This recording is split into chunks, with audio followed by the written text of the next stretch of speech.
Olá, você gostaria de conhecer a doutrina dos espíritos de uma maneira mais agradável e dinâmica? Então fique comigo.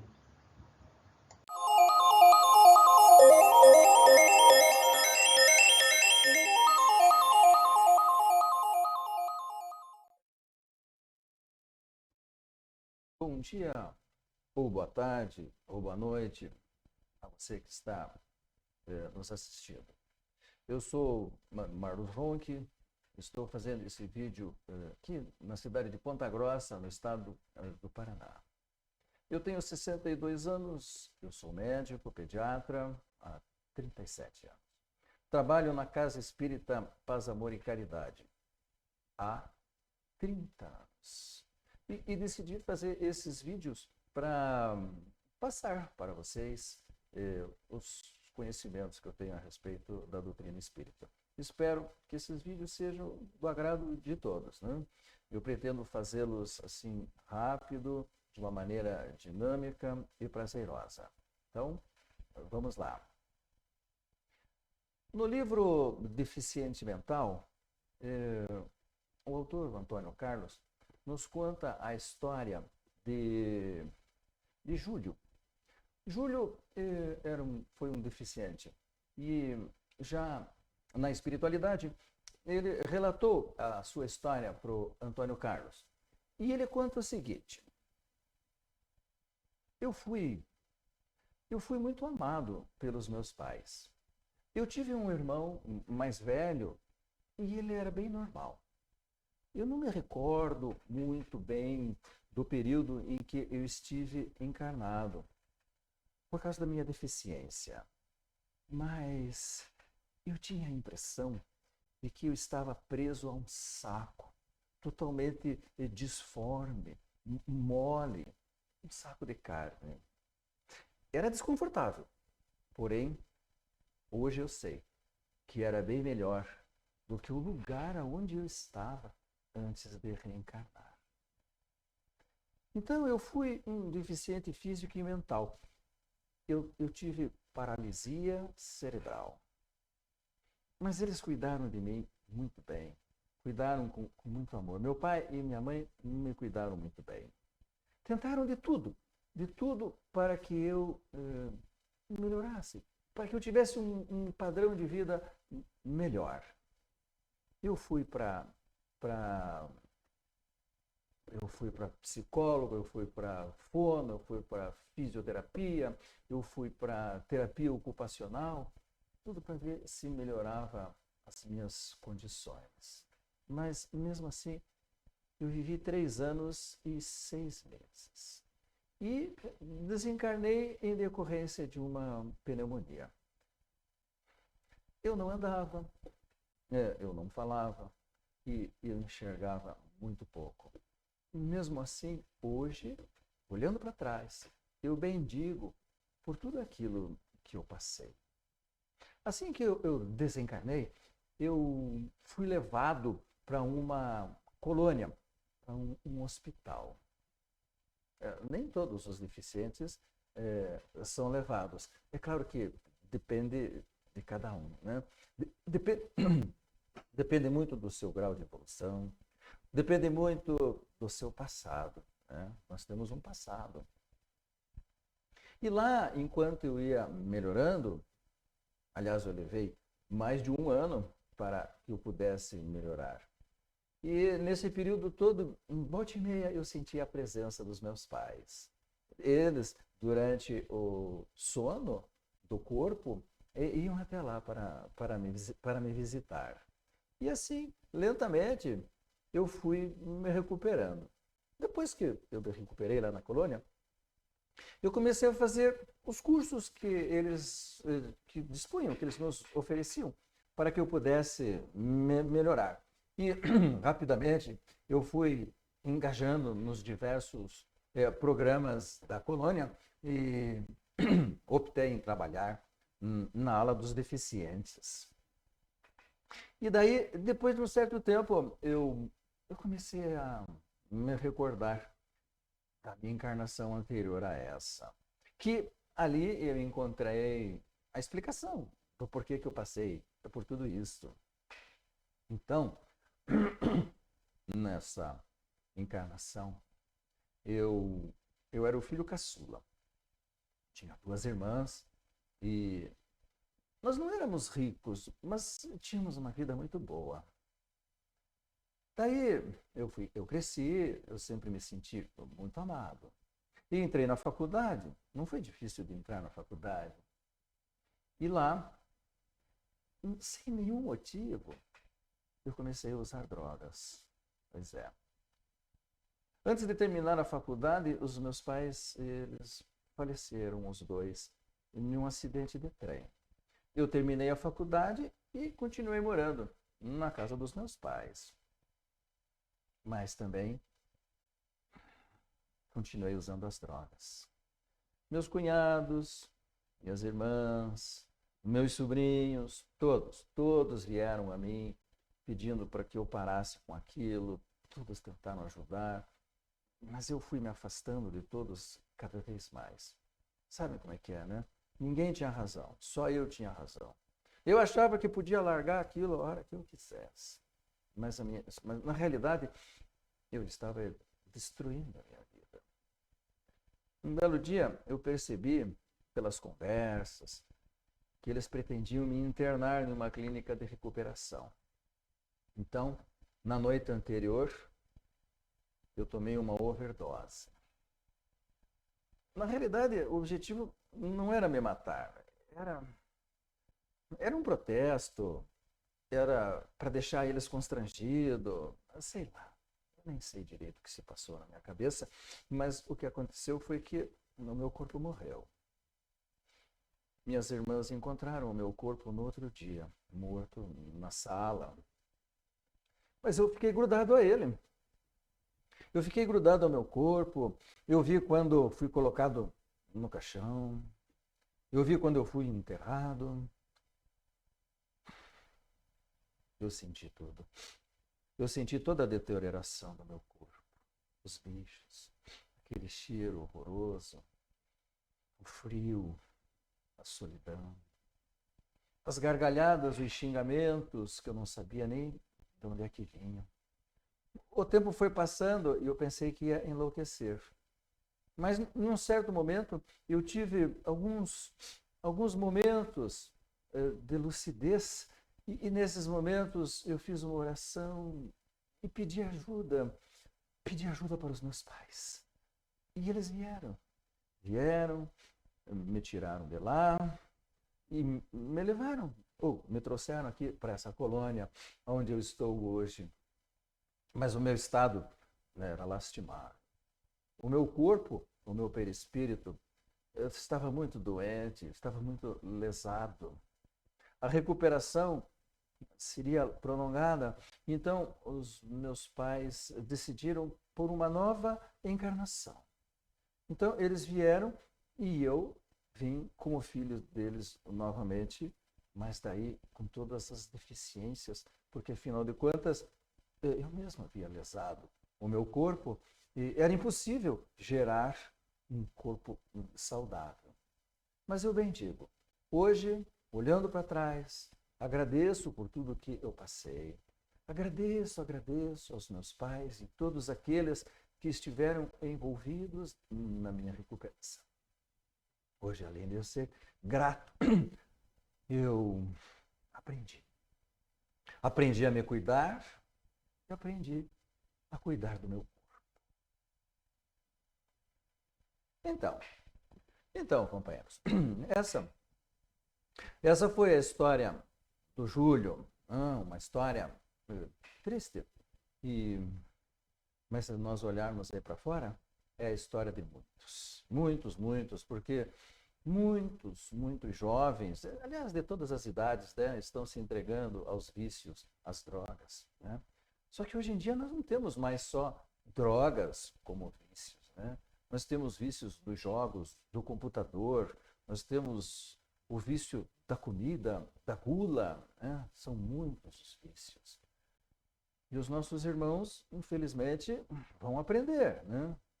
Mas à custa de quanto sofrimento, né?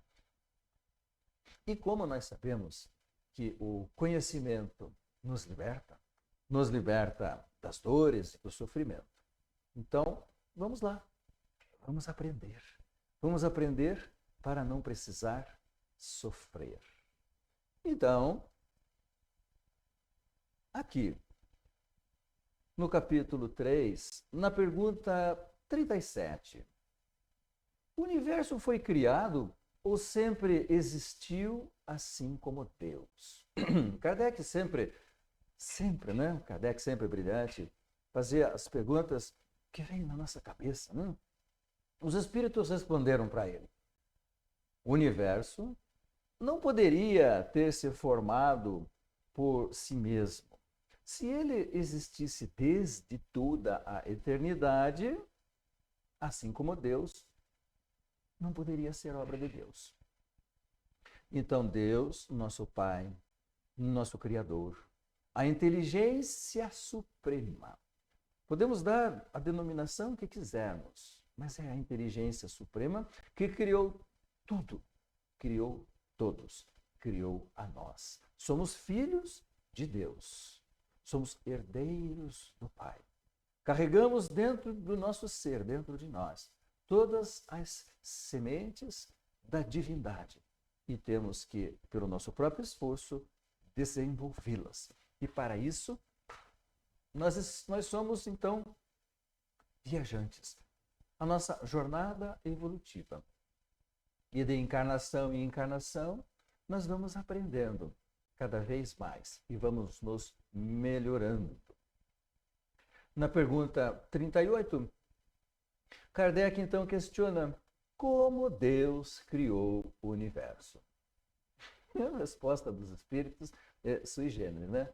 Vou me servir de uma expressão comum. Criou por sua própria vontade. Pois é. É aquela história, né?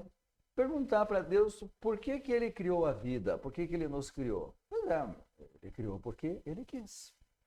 Não está certo? Pela sua própria vontade. Tá?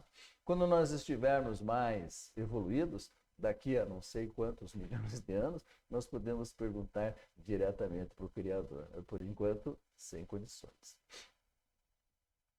Na pergunta 41, um mundo já completamente formado pode desaparecer e a sua matéria ser espalhada de novo no espaço? A resposta: sim, Deus renova os mundos assim como renova os seres. Tudo está em movimento. Tudo está em movimento. Nada está parado na criação do Pai. E é por causa disso que nós também não podemos ficar parados. Nós temos que estar sempre nos movimentando, sem neuroses, sem loucuras, né? Mas temos que evitar pararmos, porque nós estamos aqui para aprender. A reencarnação é a grande oportunidade para nós aprendermos, para nós crescermos. Não podemos desperdiçar essa oportunidade. Nós pedimos para reencarnar. Nós escolhemos muitas das nossas provas, dos nossos obstáculos, e nós estamos exatamente no lugar que deveríamos estar. E todos os problemas e todos os obstáculos que nós encontrarmos ou que já encontramos na nossa jornada, na nossa existência, eles serviram e servem para o nosso aprendizado, para o nosso crescimento. O problema é que muitas vezes, ou na maioria das vezes, por falta do conhecimento, nós nos revoltamos. Quantas vezes nós não ficamos bravos, irritados, maldizemos a vida por causa dos problemas que vamos encontrando na nossa jornada, né? Então, temos que, principalmente nós espíritas, aprender, assimilar realmente de que tudo o que nós estamos passando é para o nosso aprendizado. E todas as vezes que as coisas ficarem muito difíceis, nós pararmos um pouquinho para pensar, até para meditar, e perguntarmos para a vida: o que é que eu tenho que aprender? Qual é a mensagem? qual é a lição. E nunca ter vergonha de dizer: meu Senhor, me ajuda. Me ajuda para eu poder enxergar as coisas que não estou vendo.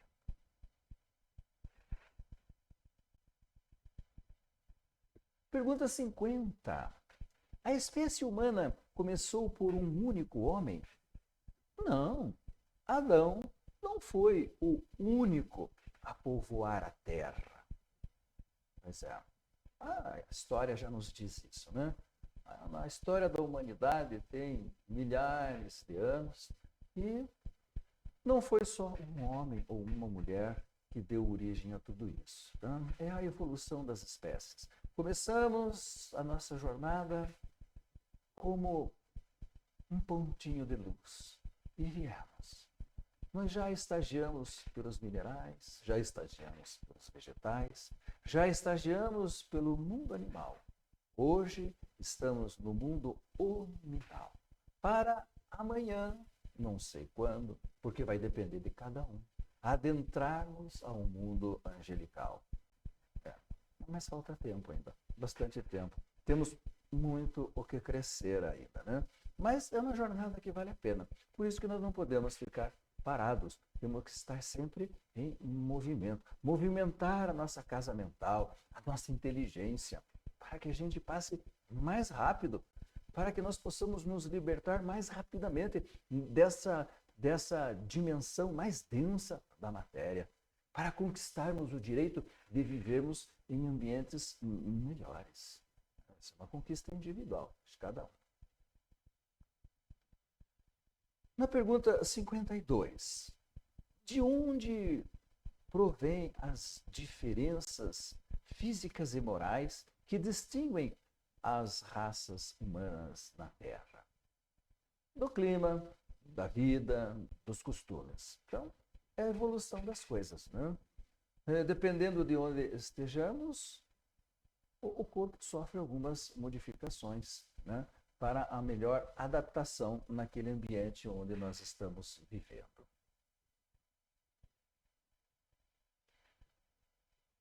Pergunta 55.